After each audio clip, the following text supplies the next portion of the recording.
Hi guys, I'll be from Building Bees. Today, I have made a soap-powered boat, and we're gonna see if it actually works. And you're gonna be thinking, how does a soap-powered boat actually work? Well, it's the soap pushing the boat, so you're gonna be about to see that soon. And if you haven't already, do click that like button and that subscribe button.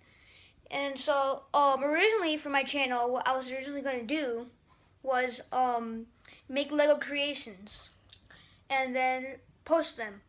But now I decided to change it. If you haven't seen my second video, there's an amazing 3-pointers to the channel twist, and the first video was how to build a mini Lego rocket.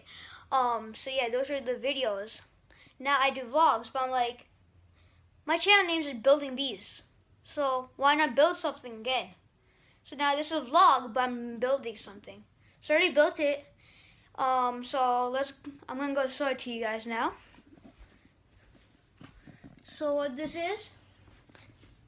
is what we have.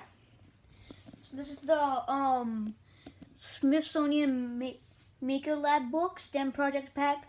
I got from Costco. It's a book and like a few things that's in here. So it's all this stuff. It's pretty cool. So yeah, that's where I got this thing from. So let's go check it out. So what we're supposed to do is put the boat in the corner, and then we keep it here, make sure it points towards the middle, and then we dip a toothpick in here, in this soap,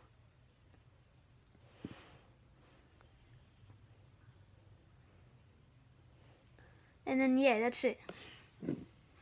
So you literally saw the boat go from here to there.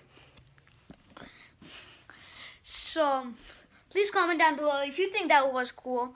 So here's basically how to make it. You take cardstock and you cut out a house shape, cut out a square, and that square is what the soap's gonna be going through, and that soap's literally gonna push through the water into that square, and then it makes the boat move. And then that movement is what you just saw. So if you like it, do it. And I'm going to quickly show you guys the table of contents. And do comment down below what you guys want to see me do next. So here's what we got.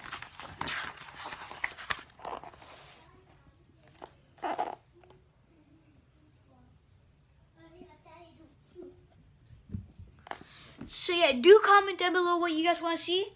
And thanks for watching. Bye.